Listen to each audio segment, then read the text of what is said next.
Welcome back to the Thermo Diet Podcast. I'm your host, Jayton Miller, and today I have on the podcast Mr. Hans Amato from men-elite.com. I'm super excited for this episode. We talk about DHT, why it's so important, kind of how it compares to testosterone, how we can optimize our training and lifestyle in order to promote as much DHT and testosterone production as possible. We talk about the benefits of DHT. We also go into what a day in the life of a DHT optimizer looks like, such as Hans himself. And then we talk about a few other topics that are really interesting as well. I know that I learned a lot on this podcast, and I'm hoping that you can find value in the information that we provide. So without further ado, let's hop into this one.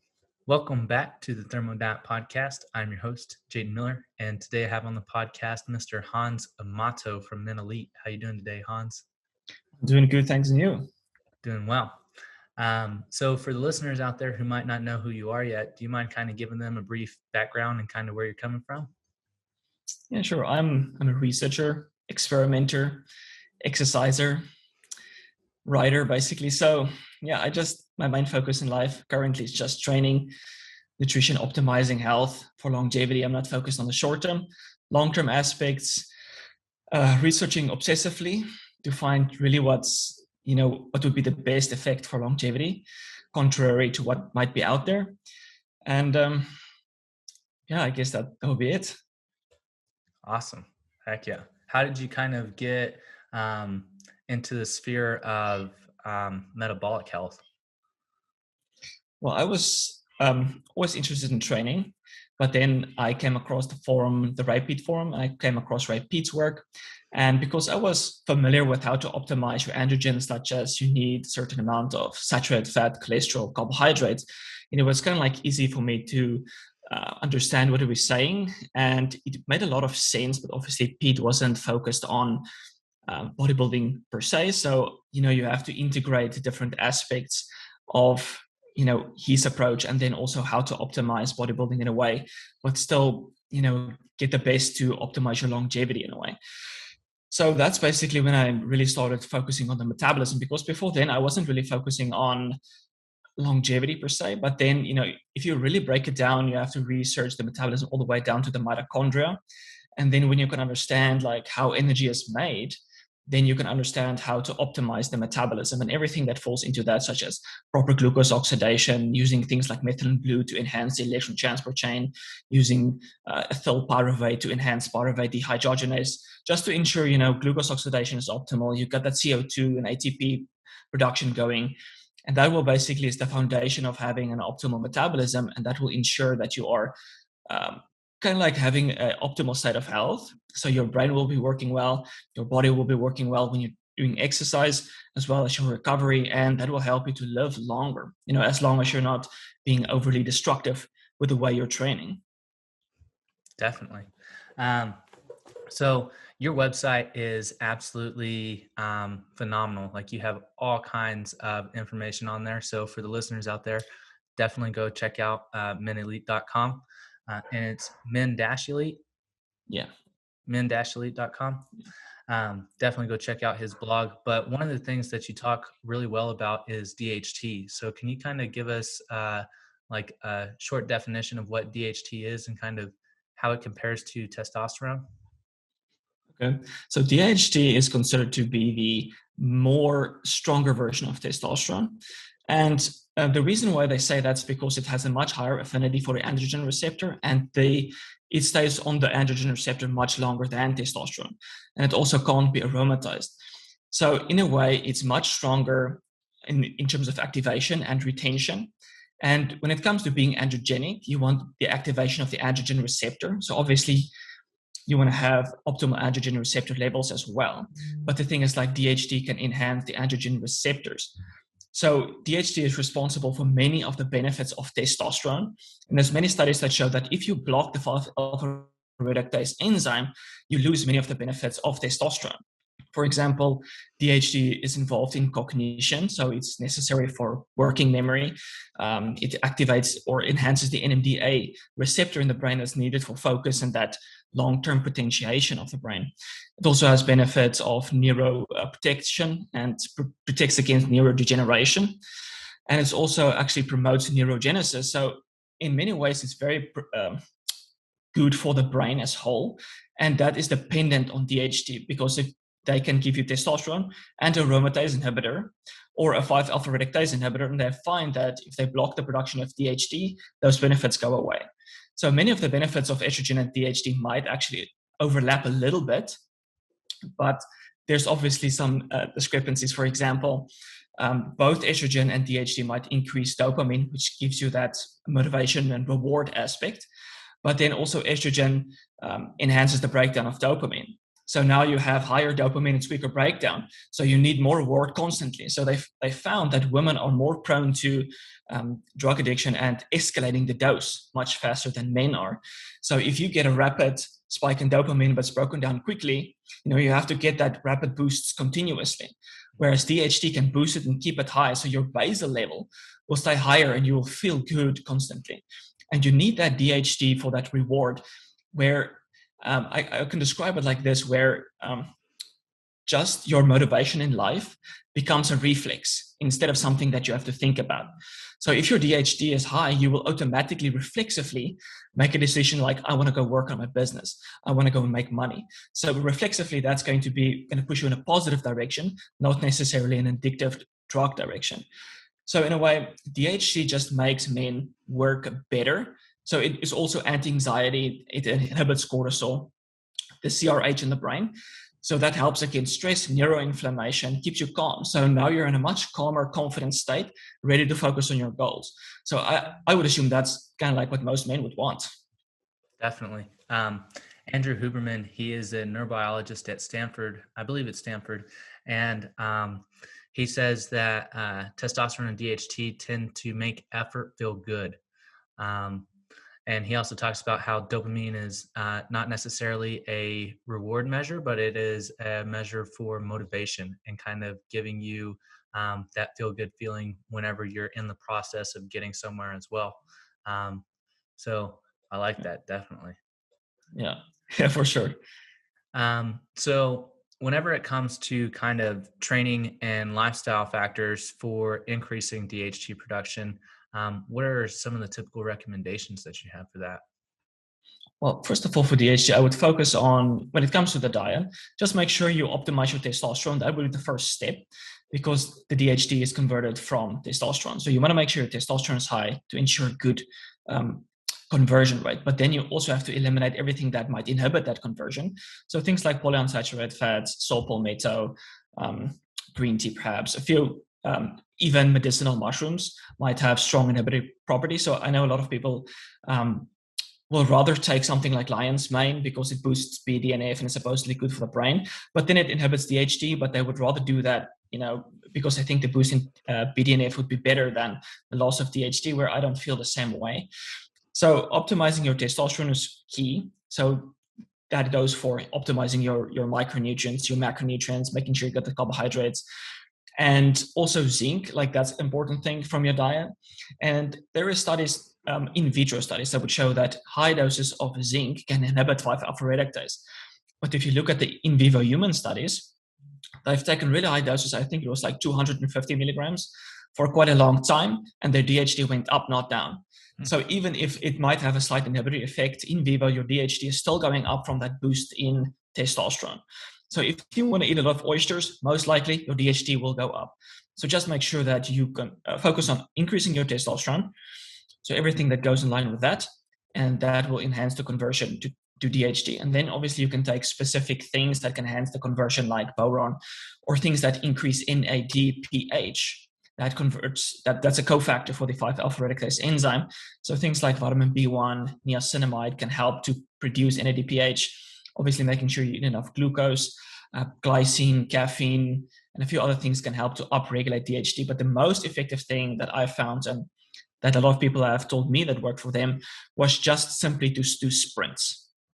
If you do really intense exercise, like a sprint, or I would say any exercise is really intense. That can be weightlifting as well. Like you can do a snatch and clean, you can do muscle ups, you can do front levers, or anything that's going to recruit a lot of muscle mass. So that's the thing with a sprint, is that you're recruiting your whole body to do the sprint. Every muscle in your body is working very explosively.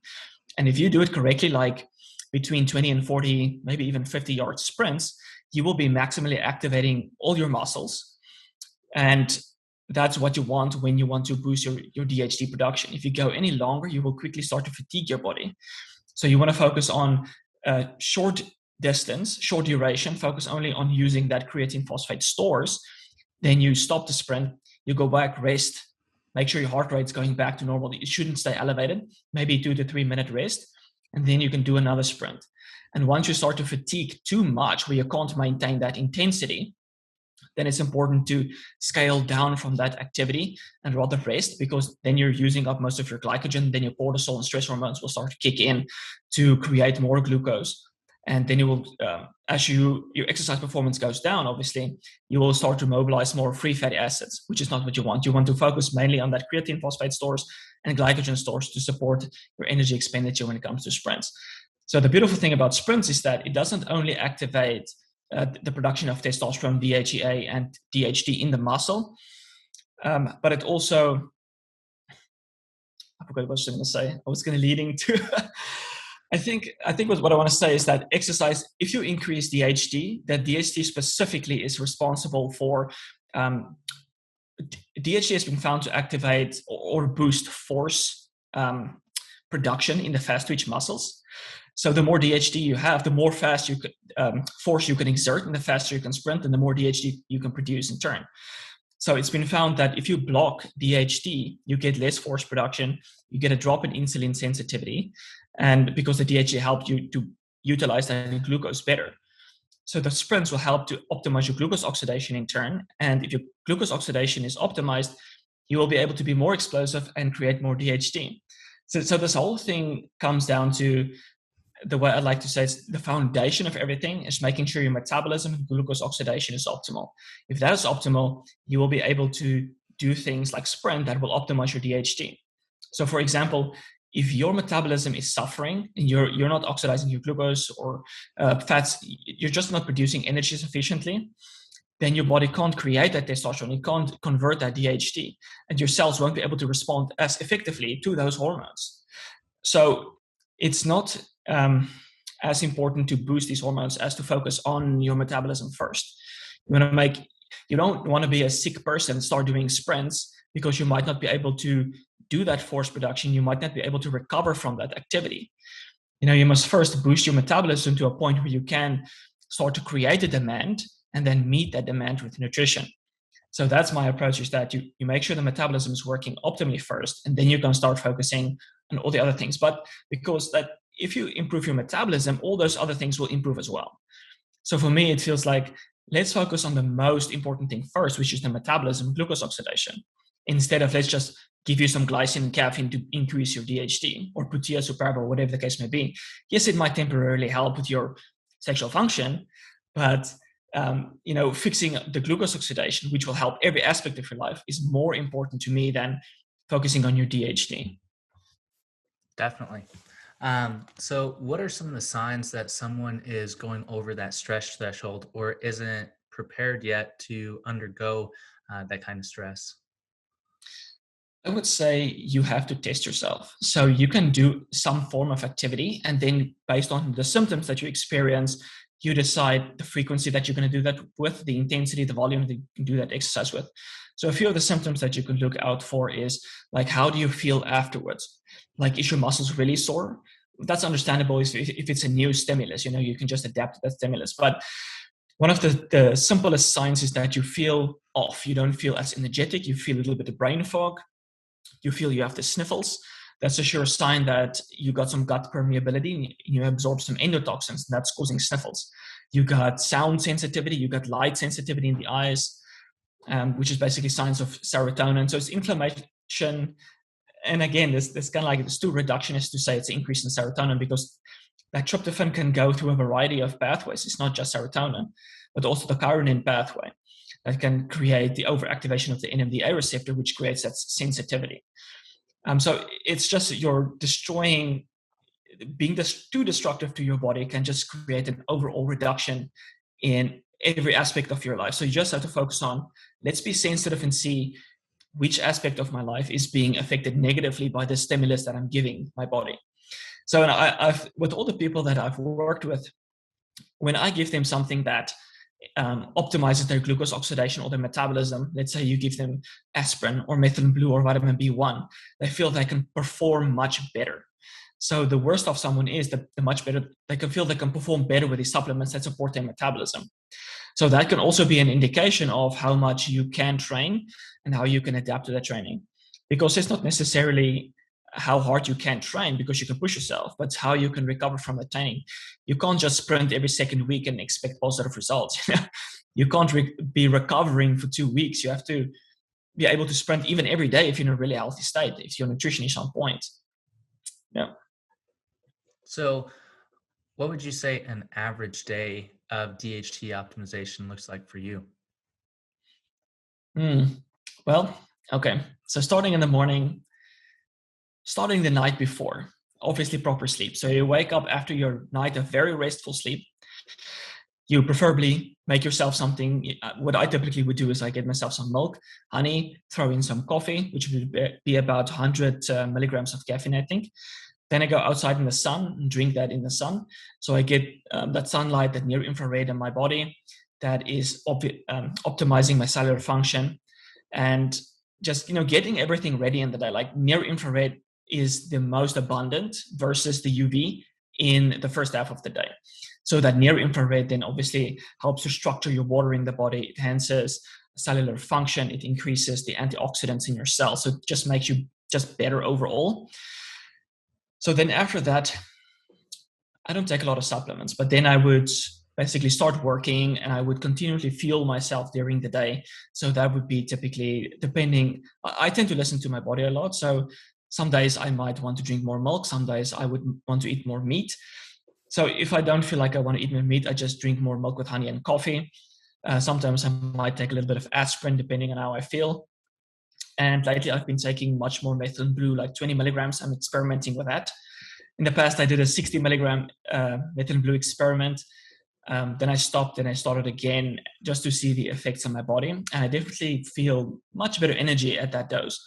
And again, like everyone is different. And I recommend that everyone experiment with their own dose. And I go on symptom. How do I feel?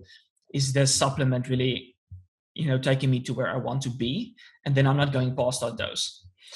So then I would start working, just typical research, answering emails, maybe talking to a client. And then I typically wait about, I would say 5 to 6 hours before I do my workout, which is just an intense 20 to 30 minute workout. So I make sure I've been fueling up big time before I work out. And I think this is the thing that a lot of people overlook, is that they just even train fasted or they don't fuel up enough. And then they get some kind of stress reaction. They feel brain fog the rest of the day. They feel tired and they don't know that it's actually the exercise that caused it. So I always make sure I fuel up properly. I have a pre-workout, inter-workout, post-workout, which would typically be apple juice at the moment. Now it's becoming winter, so I'm going to get oranges, make myself some orange juice. Then I take a teaspoon of sodium bicarbonate because that helps with exercise performance, endurance. And I take 10 grams of creatine. Creatine has been shown to enhance DHT of the workout, but also just to enhance fat loss as well and muscle mass gain. It's really effective. And interestingly enough, a study has shown that if you take creatine, that changes your sleep patterns. So you might need less sleep. And people that are typically sleep deprived, which is actually very common these days, is that sleep deprivation lowers your brain glycogen. And creatine can help to replenish that. So any of those cognitive defects that you get from sleep deprivation, creatine can help to fill in for that. So that's really cool. So then post-workout, just more milk with honey, replenish my glycogen stores, get some protein to my system. So that would typically be a day where I don't do sprints. Then on days that I do sprint, I do the sprints first, maybe 2 hours after waking in the sun outside. And then I would wait about 3 to 4 to 5 hours before I do my workout again, just make sure I'm replenishing enough to do my workout. And when the sprints, I'm just doing currently 5 sets of 30-yard sprints. And I might modify that sometime in the future. I don't know. But that typically feels right to me. If I feel I have to do more than that, I won't be able to exert that maximal output that I'm currently doing. So, you have that first and maybe second set is a little bit of a warm up, so to speak. And then the third, fourth, and fifth set is just like max output all the time. So you're just like spiking your heart rate, you're activating all your muscles. And that's basically going to skyrocket your DHT in the process. And then refuel, I mostly eat low fat, and that helps to accelerate the metabolic rate. Research have found that if you eat low fat post workout, that creates kind of like a fat deficit, and that can like boost the metabolic rate. So I just make sure that I stay low fat most of the day. I get my cholesterol from either beef kidney or egg yolks, and I sometimes structure my egg yolks as a pre and a post workout as well, because the egg yolk specifically has been shown to enhance muscle protein synthesis hypertrophy compared to just the egg white. So cholesterol itself and maybe many other components in the yolk itself is highly anabolic. And then a few times a week, I have oysters. I have these giant oysters that I just swallow them raw for extra minerals, just highly beneficial. And I try not to work too late. I don't do the blue blocker stuff. I don't feel like I need that. My sleep is good enough. Apart from that, supplements that I take, I don't really take supplements. I've tried experimented a little bit with ornithine before bed, as that has been shown to help with the circadian rhythm. I think that has helped, but the thing that has really made the most improvement for me for sleep has been just using thyroid, which is 2 drops of the Tyro mix from Idea Labs sublingually, and I feel my sleep onset's faster, my sleep depth is better, and I feel I need less sleep. And I wanted to mention, now that I talked about, but now I forgot again. I think it will come up to me again, but yeah. Anyway, so bone broth. I also do bone broth, about a cup, sometimes 2 cups. I would do 1 cup pre-workout, as the peptides in the collagen has been shown to also be beneficial for muscle mass gains and fat loss. And then the last cup is just before bed, as that can also help with sleep and just the recovery during the day. So as I mentioned, glycine can also help to boost DHT. So that would be basically my protocol. Just avoid any foods that is gut irritating. You don't want to create endotoxin, as that can damage the testicles and the brain and everything, just lower the whole cascade that creates testosterone and converts to DHT. So I typically avoid anything that can cause harm to my system or inflammation. And now I've reached this baseline where you're very sensitive to anything that can potentially bring you down a notch. And this is the thing, that a lot of people are not that at that level where they're sensitive to know what is affecting them negatively. Like, what should I cut out of my diet? I don't know, because you're not at that baseline. You eat rice, for example, and you get some sniffles, but you always have sniffles. Like, how do you know it's the rice that's giving you the sniffles? So just by eliminating everything that could potentially cause you issues, makes you very sensitive, and then you can add things in. Like, some people don't get the sniffles from rice, then you can have rice, of course. So I guess that would be my simplistic approach. Awesome. How do you cook your beef kidney? Because that's a organ that I've been wanting to try, but I'm not really sure how to cook it in a way that is sustainable, I guess. Sustainable in which, like, taste, or what way? Both, I would say, taste and from a nutrition standpoint. Okay. Yeah, I typically would do either a 50-50 mix or a 1-4 ratio between kidney and ground beef. So I would have like 100 to 200 grams of kidney and then 300 to 400 grams of ground beef. And I just blend the kidney, mix it with my ground beef, and that basically muffles the taste. And then I put it in the pan, put the lid on. I don't add any fat or water or anything. Put it on a low heat. The heat will then allow the water and the fat to come out of the meat in the kidney, and it will basically be cooked in that water and fat. So by the time that the meat is ready, all the water has been evaporated, so you don't have to like drink your meat. And because you're using a low heat, the cholesterol is not being oxidized, because high heat obviously oxidizes the cholesterol. So just by consuming, I think it was like 200 grams of kidney, you're getting about 1.2 to 1.3 grams of cholesterol. So it's much better than eggs, in my opinion. So do you ever use any other organs like liver or heart or anything like that? I did in the past. I do have liver, but I eat it very infrequently. I have been experimenting with not having liver, because in the past I was consuming like half a pound of liver every day for a couple of weeks. So I was pretty sure I got excess of copper. So I'm just experimenting to see like if I might get copper symptoms if I don't eat it. But the thing is, I'm eating oysters, I'm still getting copper. So I don't feel the need to be consuming extra liver. But in terms of heart, I feel that I get all my nutrients from the ground beef and the kidney or the other food I eat. So I don't feel like I have to eat more organ meat. And the time when I was eating it, I don't really feel much of a benefit. I really want to rely on the food that makes the most difference for me. So that would be an egg yolk. I really can feel like my recovery is faster when I have egg yolk. And like the kidney is a good source. The bone broth, the milk, all those things are very simple foods that will have the best impact on my life. So how did you end up figuring out that these specific foods worked for you? Well, I would, that's a good question. Like I didn't really, one of the main determinants of why I eat a food is based on their micronutrient profile. So I have tried to eliminate milk, but then it makes it very difficult to get certain nutrients. And I'm just like, milk is so nutrient dense. I love drinking it. I have no issue with it. I'm just going to have it in my diet. It's like there's no reason to eliminate it. And it makes things so easy. The same thing with the kidney. You just throw in 200 grams of kidney or even 100 grams and you're getting so many micronutrients. And the same thing with liver. It's just a thing, you can't eat liver every day. Otherwise, you might get too much vitamin A and copper, which is not something that I want at the moment. And oyster, obviously, is a no-brainer, very high in micronutrients.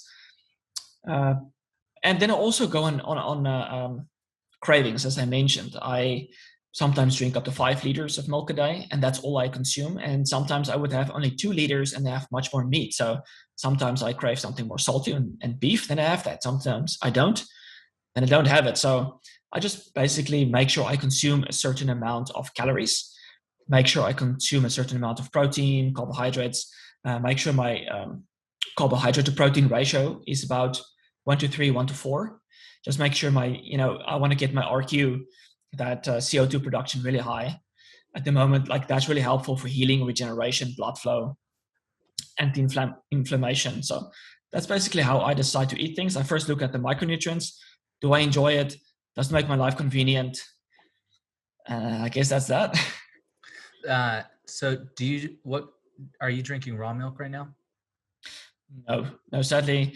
The thing is, like, we can buy raw milk from a farm close here, but if you look at how they do it, it's not in a very clean way. They're not suited for people to actually buy raw milk. Like they don't even wash the udder when they clean it. And sometimes when you've gotten milk from there, you will see little bits of poop, coming into the container that you're having. So they obviously send it away and they filter it. And when you buy it raw, it's not filtered. So yeah, I was thinking that the quality wasn't any better. I was thinking the store-bought was actually better because it was filtered, pasteurized. There wasn't any risk of contamination. And but ideally, I think I would enjoy raw milk instead. But at the moment, it's just not all that plausible. So whenever it comes to increasing glucose oxidation, what would you say are 3 to 5 of the highest leverage factors that someone could implement right now? It depends on their state of health.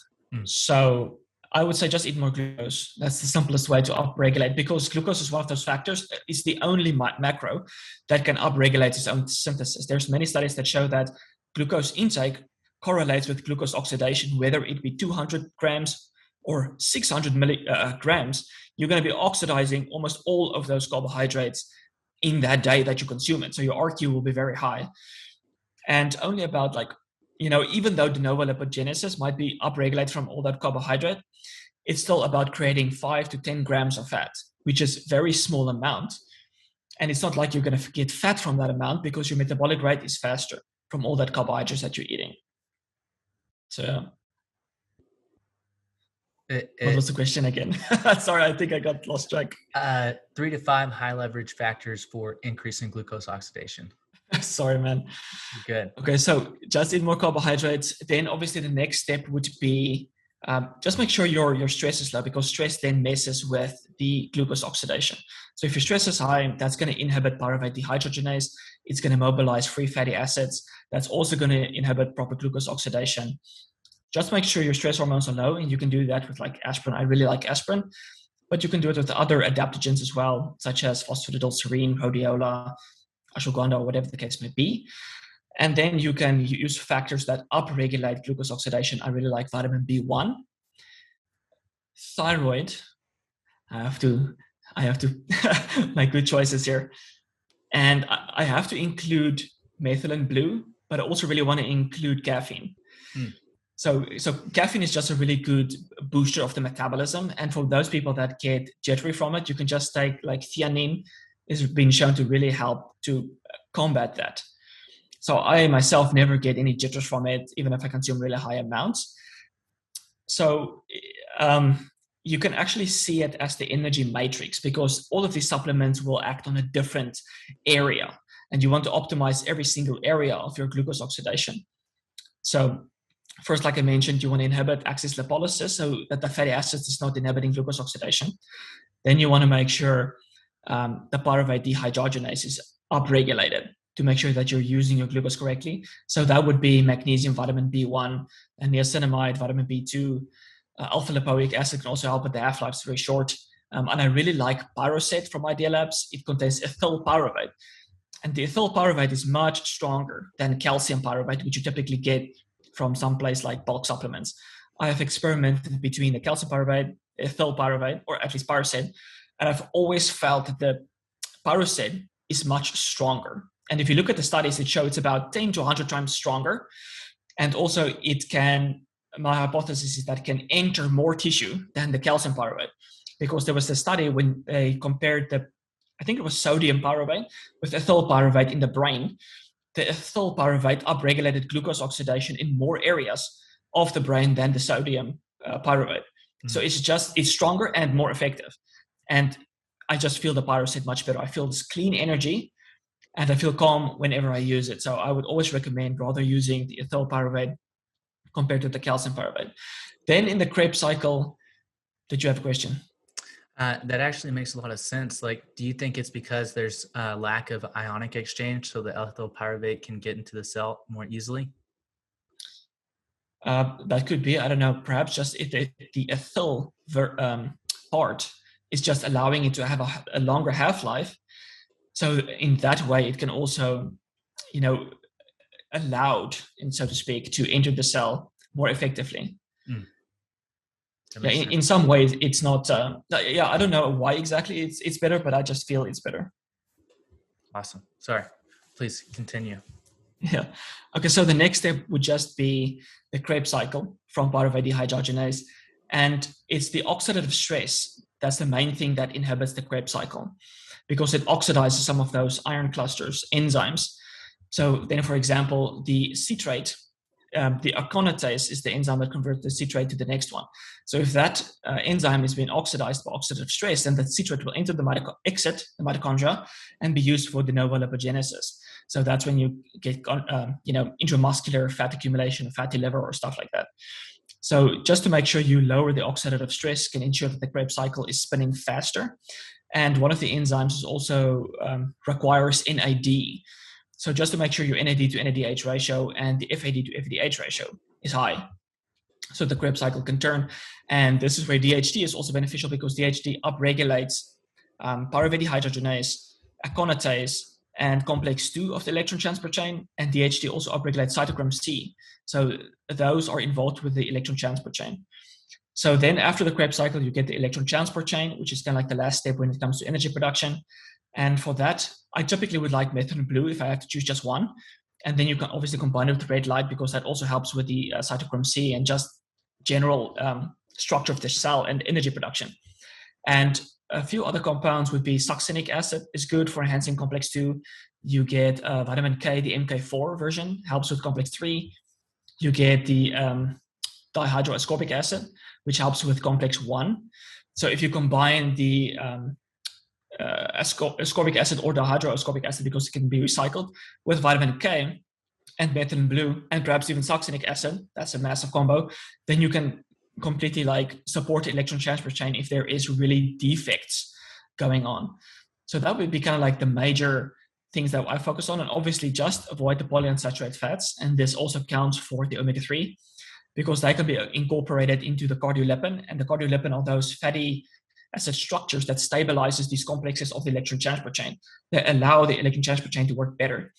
So these fatty acids, especially omega-3, make the cardiolipin very fluid. So then you get electron leak out of the electron transport chain, reacts with oxygen, reacts with the lipids, oxidizes the lipids, and the whole structure loses function. And then you get more buildup of NADH because it can't donate that hydrogen into the complex, depending on what complex that is, obviously. So then you get more oxidative stress, more electron leak. So PUFAS is just bad. If you want to optimize your electron transport chain, just make sure that you keep the PUFAS low. But that's just easy to do if you just consume milk, meat, a little bit of eggs, and just avoid all the vegetable, nut, and seed oils. And then you're basically good to go. Or I would say basically try to limit your PUFA below 10 grams a day. I think that would be a good amount to shoot for, but typically I try to keep it below 5 for me. And I think that would be my list for optimizing glucose oxidation. But if I had to summarize back to the top 5, it would be vitamin B1 and magnesium, depending on your status. Caffeine, pyroset, methylene blue. I think that would be my top stack. And then obviously aspirin, just to keep the stress low. Aspirin is just also great. So from a physiological and a psychological side, how do you usually keep stress in check? I would say I don't have a lot of stressors in my life, except for obviously running a business. That could be stressful, because you have to do planning, you have to do so many things, like you yourself know. It takes time, it takes planning, and that can be stressful. But if you get into the groove of everything and you do proper planning and you understand how to do things, then you can really manage that stress. But I would say other than that, exercise is a big one, sleep is a big one. But obviously you have to get rid of that stress before you go to bed, else it might disrupt your sleep. Then obviously getting out in nature is a big one. I don't do meditation. I don't do breathing exercises. Music is a very big one that can help to snap you out of it. Just getting away from the stressor is a big one. So let's say that's why, let's use couples for an example. You're arguing with your partner, you feel really mad, and then you just go walk away. And then within half an hour, you come back, you're much calmer, and you can just talk out whatever might be the case. So getting away from the stressor, just walking, clearing your mind might be beneficial. And very important for people that don't know this is that if you're not properly fueled, you become much less stress resilient. So if you're properly fueled with glucose, you're very stress resilient. And every time blood sugar drops, you get angry, you get frustrated, you have a short temper. You can't manage that stress. But if you can buffer that stress with the carbohydrates, you can keep calm in every situation and think of solutions instead of reacting in a negative way. Definitely. I would say that the lack of stresses in your life is definitely from setting it up properly. So kudos for doing that, for sure. That's hard for most people to do. So what does an average day of training look like for you right now? You said it's usually around 20 to 30 minutes on non-sprint days. What does that usually consist of? Well, okay, currently I actually want to do a full body workout 3 times a week. But because of many years of powerlifting squats, duck stance, feet out, and also Parker injuries, I have gotten flat foot. I've injured my ankle. And as a result of that, I've got flat foot that has led to knee issues, hip issues, all the way up into the shoulder issues. And so I've basically been focusing on fixing all the compensations that I've got as a result of that. Because, if you get an injury, some muscles will go lax and others will tighten up as a compensation. So you have to strengthen that muscle that's not been working for a long time and relax, and automatically these will relax and you will gain equilibrium again. Mm-hmm. So that's the thing, so many people's like, let's get rid of the spasms. It's like, oh, it's spasms for a reason. You have to strengthen this one. So that's the thing about you want your body to be completely connected. If it's not connected, it has compensations. So I'm working with this guy, he's helping me getting rid of my compensation. So I'm only doing an upper body workout 3 times a week, which is one set max out to death, as I would like to say, because it's really hard. I train I mix rings, weights, resistance bands. And I really like resistance bands because you overload the whole range of motion of the movement. If you're doing a bench press, it's really hard at the bottom. It gets so easy up top. So if you use a resistance bands, you get that full stimulation. And as a result of training like this, I've really seen my muscle development. But I would say size, but if you take measurements, the size hasn't necessarily increased, but the development, and that also makes you look bigger, has improved tremendously from this style of training. So it comes down to really activating that muscle that you're training maximally and then stopping. Because I found that even a 45 to a 60-minute workout that's considered normal can become stressful even if you rest like 3 to 5 minutes. Like if you're doing a set and you're resting and then a set, you're using your glycogen. And all those studies have shown that that doesn't necessarily increase cortisol. That's not the best way that I have found for me to get an adaptation. So that's why I also have intra-workout carbohydrates. And I feel that at the end of my workout, my endurance is still very good. But if I don't have intra-workout carbohydrates, I can feel definitely like a slowing down. And I typically don't want that slowing down. That's like, I don't know, this guy has a weird name, but you might recall who he is. He uses essential amino acids like pre-workout, intra-workout, and post-workout, just to make sure you've got that essential amino acids in your blood all the time. There's actually been a recent study on that to show that it's effective. You want to make sure, you've got those amino acids in your blood. You also want to make sure you've got this glucose in your blood, because that's how you adapt properly. If you build a house and then you break it down, you build it. Are you ever going to go anywhere with that house because you're constantly just building it down? You want to stimulate it and then build on that. And then you're taking steps forward. So that's basically what I'm doing. Training intense, getting out, making sure my nutrition is on point. And then on sprint days, which has only been once a week, but I'm bumping that up to 2, and then I'm going to up to 3 times. I'm just working up slowly because I started recently. Then I would do the sprints, as I mentioned, rest, and then I do the workouts. I'm not sure if I'm going to continue doing traditional style bodybuilding leg workouts, though. Exercises, I'm doing specific exercises to get rid of the compensations, help me connect better, help me to sprint better. So these exercises will also serve to build mass and definition. So in that regard, I'm not, and also I feel like my legs are big enough. Like if you want to look aesthetic, you don't want your legs to be overpowering the physique. Mm. So as long as you have like good size legs with good development, then all's good. And for my goals specifically, I want to be explosive. I want to be athletic. So now I'm doing this sprint training to connect my body better to be able to achieve my goals.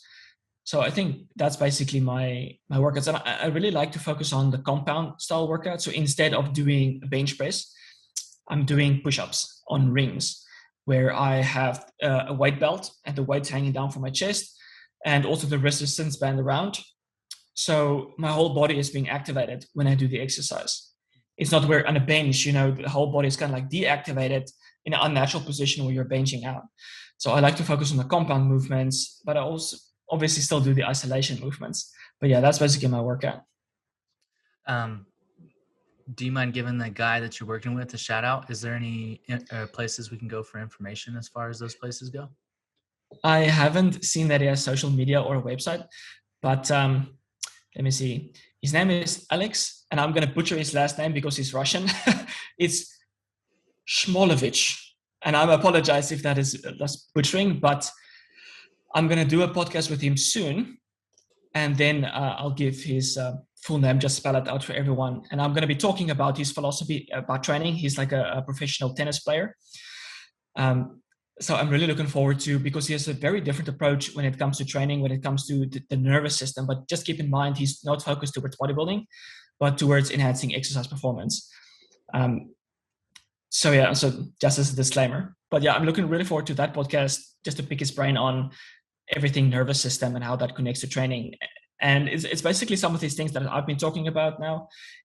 You have to do a maximal stimulus, activate the body, and just stop doing it, because you can only adapt to a maximal stimulus. But I'm going to release that podcast. It can be very interesting. Heck yeah. Awesome. I'm ready to listen to it whenever it comes out. Cool, man. So what kind of other stuff are you looking into right now? What's kind of piquing your interest? I was thinking, I'm really juggling podcasting with articles at the moment, but I really enjoy doing articles, and I feel like um, that's just such a good resource for people to continually go back to. Whereas with a podcast, it's much more difficult to find the right place, and there's no transcript or whatever the case may be. But I do find like you can balance the articles and the podcast. I think that's a good balance. But for me, I was also doing YouTube videos where I feel that will take too much time and effort to create something that's really high quality to match with an article. So I'm just going to focus all my attention on articles and podcasting. So currently when I'm going to release an article this Friday, it's going to be on fat loss on the repeat style. And that's because there's this common misconception that people are afraid of oxidizing fat. And I know I'm also, all about maximizing your glucose oxidation. But the thing is, you're always burning fat at all times. You can't escape from that. So now people's like, okay, I don't want to go into a deficit because I'm going to be burning more fat. But if you look at the studies, like one way you can compensate that is just to increase your carbohydrate content. Let's say you're eating a diet 50% carbohydrates and you bump that up to 70% carbohydrates and you go into a 30% deficit. That's a pretty big deficit. Your RQ, meaning your glucose oxidation, will remain the same. Your CO2 production for the amount of oxygen that you're consuming will be remaining the same. So that's one way just to compensate for the deficit. So I would recommend, obviously going to a smaller deficit, like 10%, and then you just have to bump up your your carbohydrates by like about 10%, just to compensate for that.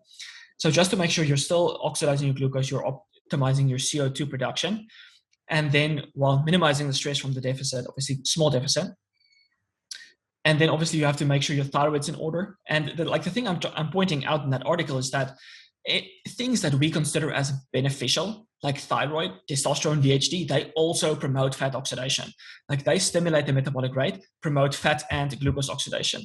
And that's the whole point, is that if you look at omega-3s, and this is actually a seasonal thing, is that in the winter, they promote oxidation of fat at the expense of glucose, but your metabolic rate stays the same. And that's not a good thing. You want to boost your metabolism. You want to promote both fat and glucose oxidation. But a very important thing is that, or an interesting thing I would say, is that people that are hyperthyroid actually oxidize much more fat than people that are euthyroid. So if they go for treatment to reduce their thyroid function, their RQ actually increases, meaning they are oxidizing less fat and more glucose. So even something as beneficial as thyroid, boost your fat oxidation. So fat oxidation is not something to be afraid of.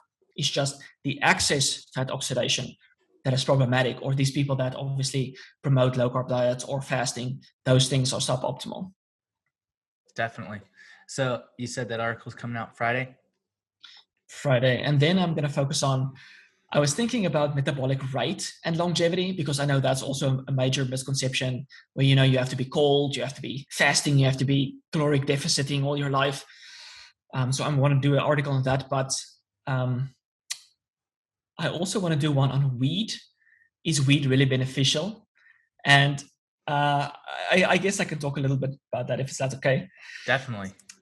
And you mean cannabis specifically? Yeah, cannabis specifically. Okay. Yeah. So the THC basically, but I think the CBD is relatively okay. So from my own experience and from the experience working with other people, and what they have told me is that weed is a big motivation killer in life. And it also is very detrimental to sexual function. Your testosterone production is just negative in this whole aspect. So many people that I've talked to, if they tell me I have anhedonia, I have depersonalization, I have a disconnection from reality, it's like, okay, did you smoke weed? Yeah, I smoked weed. It's like, okay. So there's this really strong connection between weed and depersonalization, anhedonia, low motivation. So I really want to focus on, that is why, let's say when you were going through puberty and you were in your early 20s, you were having a robust sexual life. Then you started smoking weed. At the end of your 20s, you're not having a robust sexual life. It's like, okay, it's the weed that has caused those, or most likely because people don't only smoke weed, they also eat junk food. So there's multiple factors, but I really want to bring awareness to the fact that weed can be detrimental to sexual function, but also your motivation in life. Because if you don't have motivation, you can't pursue your goals. You can't start your business. You can't ask for a promotion. You can't work harder because you're not really seeing that goal, which we basically talked about. You're not feeling that reward from the achievement that you got. And I just want to bring awareness to that, because a lot of people think it hit the media big time, the past few years, and everyone is thinking weed is so beneficial. But you really have to be careful when you do smoke weed, because it can have negative effects. And from my own experience, that's definitely what I have experienced from weed and the people that I've worked with. Definitely. Yeah. I would say that that could definitely be the case. And like, when you say that, the conspiracy theorist in my mind tends to think that that could be like the legalization of the marijuana could be a way to keep the mass population at bay a little bit. Yeah. Actually, we watched Godzilla, the new one, yesterday, and they had basically this conspiracy theorists. It's like they're putting fluoride in the tap water, to reduce your IQ and make you more acceptable to the government and everything. So that was just funny. Yeah. No, I think that might play a role. The conspiracy theorist in me agrees. Mm-hmm. Definitely. Do you think that there was also some truth in that statement on the movie as well? I think so, but obviously, I would rather see it as I would support both sides. So first of all, let's say they had an abundance of fluoride, and okay, let's take what was that example? I think it was polyunsaturated fats. Okay, so there was omega-6, that seed oils that Pete talked about. So it was initially they used it as varnish. So then there came artificial varnish. So now there wasn't a market for the omega-6 anymore, and now they market it as health foods. So the same thing is with the fluoride and so many different things. I think Pete even mentioned with fiber. People like refined foods, but now they can't make money with the fiber. Let's try to make extra money if we think fiber is good for your gut. So the same thing with the fluoride is that they want to make money with as many things as possible. But it's like, instead of let's not dump the fluoride somewhere, we can make use of that, put it in toothpaste, put it in water. And as a side bonus, we reduce the IQ of people. But obviously that's just conspiracy theorist stuff. But of course, it's not conspiracy stuff, because there's so many evidence of how they can control people when you have these military vehicles with these they can send frequency into people and then control their behavior in a way that makes them really aggressive.